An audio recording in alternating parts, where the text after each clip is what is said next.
नमस्कार मित्रों, जय श्री महाकाल। आज का जो विषय है वह बहुत ही रहस्यमयी है और कहीं ना कहीं दिव्य दृष्टि की शक्ति से जुड़ा है। तो अभी मैंने एक दिव्य दृष्टि के ऊपर एक वीडियो बनाया, लेकिन एक अनुभव है जो कि दिव्य दृष्टि से ही जुड़ा है, तो मैं चाहता था कि उस अनुभव के विषय में मैं आप सभी को बताऊं। सर्वप्रथम कुछ ऐसे साधु संत हैं जिन्हें मैंने अपनी दिव्य दृष्टि से देखा है। उन्होंने अपने जीवन में यक्षिणियाँ सिद्ध की हैं, योगिनियाँ सिद्ध की हैं। तो योगिनी तो चलो उस शक्ति को कोई भी अपने नियंत्रण में नहीं कर पाता, लेकिन कुछ ऐसे धूर्त साधु हैं जिन्होंने अपने जीवन में यक्षिणियाँ, परियाँ और अप्सराएं सिद्ध की हैं। देखिए क्या होता है कि इन शक्तियों के साथ आप मानसिक रूप से जुड़ सकते हैं, शारीरिक रूप से जुड़ सकते हैं, लेकिन वह व्यक्ति यदि समाज में रहने वाला हो तो समझ आता है।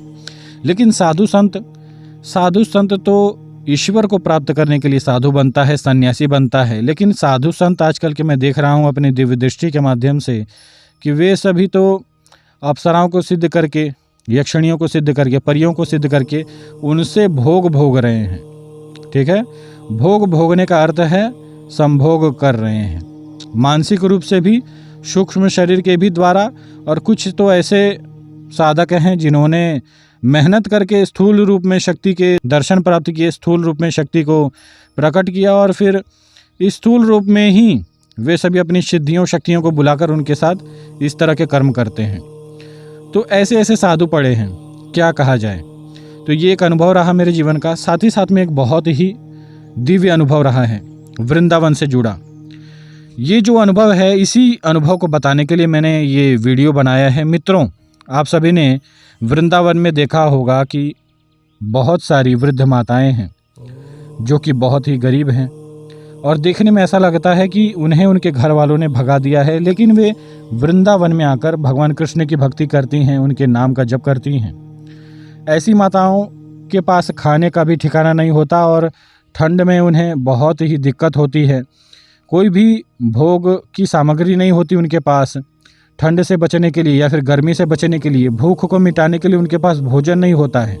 लेकिन फिर भी सारी तकलीफ़ों को झेलते हुए वे सभी माताएं भगवान कृष्ण की भक्ति करते हुए उनके नाम का जप करती हैं। मैंने सोचा, देखिए मेरी विचारधारा यह है कि जीवन में सफलता के साथ साथ जब आप भक्ति करते हैं या फिर परमात्मा की साधना करते हैं तो वह जीवन श्रेष्ठ होता है। लेकिन भगवान कृष्ण, भगवान विष्णु से जुड़े हुए जितने भी उनके अवतार हैं, उन सभी की जब कोई भी साधक भक्ति करता है तो उनके साथ बहुत ही अलग होता है। अलग यह होता है कि उनके पूर्व जन्म के कर्म उन्हें झेलने पड़ते हैं।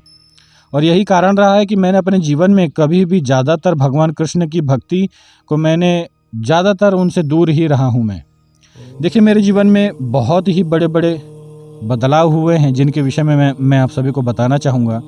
मेरे जीवन में कुछ ऐसे विषय हैं कि मेरे पूर्व जन्म से ही मैं भगवान कृष्ण के नारायण स्वरूप की भक्ति करता था मैं पूर्व जन्म में, और उसी भक्ति के कारण मैं इस जन्म में मेरे ऊपर उनकी कुछ विशेष कृपा थी।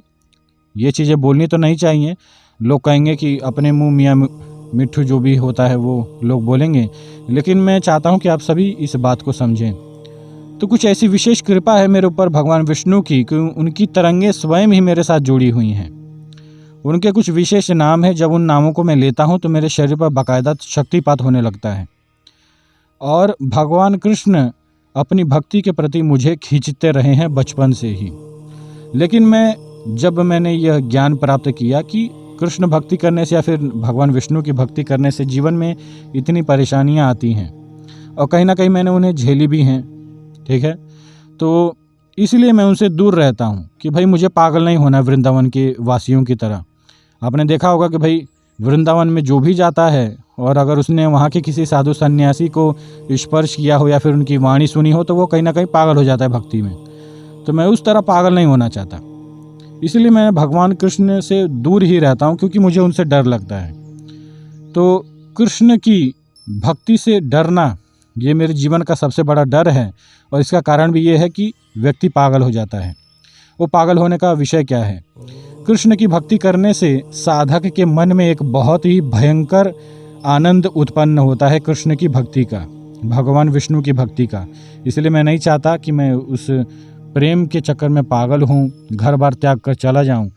क्योंकि मैंने बहुत सारे लोगों को देखा है कि वे वृंदावन गए, वहाँ पर उन्होंने किसी साधु सन्यासी से किसी भी प्रकार से उन्होंने उनसे बातचीत किया या फिर उनके व्यवहार में आए, उनकी तरंगों में आए, उनके आभा मंडल में आए, तो उनके जीवन में एक इतना बड़ा बदलाव हुआ कि वे सभी अपना घर बार छोड़कर वृंदावन भाग गए।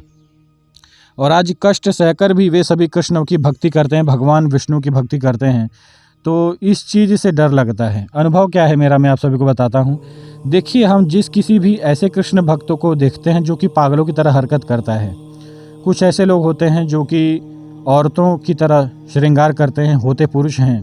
कुछ ऐसे लोग होते हैं जो कि पागल की तरह दिखते हैं और पागलों की तरह बातें करते हैं, लेकिन वे सदैव भगवान कृष्ण की ही बात करते हैं।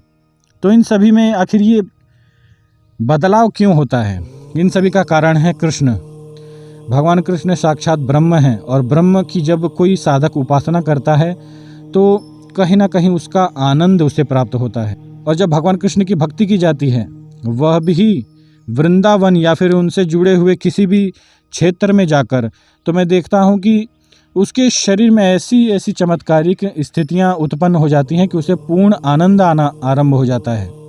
जो परमानंद स्थिति है वह कृष्ण भक्त को प्राप्त होना चालू हो जाता है वृंदावन में या फिर भगवान कृष्ण से जुड़े हुए किसी भी क्षेत्र में।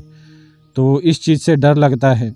अनुभव मेरा यह रहा है कि मैंने उन सभी भक्तों के सूक्ष्म शरीर को देखा है अपने दिव्य दृष्टि के माध्यम से, और मैं आपको बताना चाहूँगा कि बाहर से भले वे आप सभी को पागल दिखते हैं या फिर उनके पास खाने के भी ठिकाने नहीं हैं या फिर उनके पास कोई भी भोगने की सामग्री नहीं है, लेकिन मैं आप सभी को बताना चाहूँगा कि सूक्ष्म शरीर से वे सभी इतने पवित्र हो चुके हैं, इतने तपोबली वे सभी हो चुके हैं कि मैं आपको क्या बताऊँ। ये मेरा अनुभव जो है ये कल का ही है।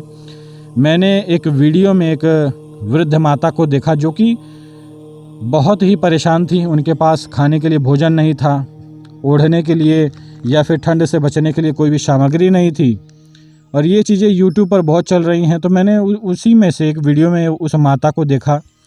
मैंने अपनी दिव्य दृष्टि के माध्यम से उनके सूक्ष्म शरीर को देखा तो आप विश्वास नहीं मानेंगे, इतनी सुंदर वो माता हैं। उनका शरीर, उनका सूक्ष्म शरीर, उनकी आत्मा इतनी सुंदर हो चुकी है कि कोई बड़ी सी बड़ी देवी भी उतनी सुंदर नहीं होंगी। अप्सराएं भी ऐसी उन माता की शरीर के बराबर नहीं हैं। इतनी सुंदर वो हो चुकी हैं सूक्ष्म शरीर के द्वारा। उनके गले में, भगवान विष्णु के गले में जो हार है वह हार दिख रहा था। सफ़ेद और लाल कलर के पुष्पों से बनी हुई माला उन्होंने पहन रखी थी उनके सूक्ष्म शरीर ने। और इसी प्रकार के कुछ अन्य दृश्य मुझे दिखे, जैसे उनके सूक्ष्म शरीर में इतना तपोबल आ चुका है कि वे चाहें तो अगर किसी को क्रोध में आकर श्राप दे दें तो वह व्यक्ति जन्मों जन्मांतर के लिए बर्बाद हो जाएगा।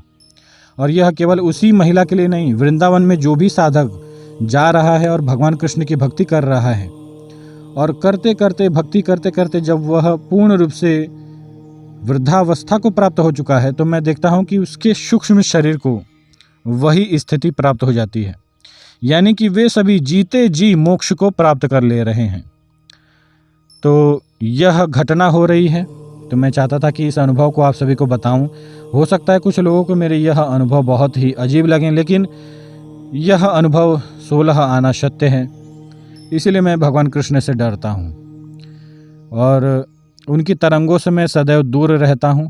मैं चाहता हूं कि भाई मैं भी पागल ना हूं उनकी तरह, उनके भक्तों की तरह।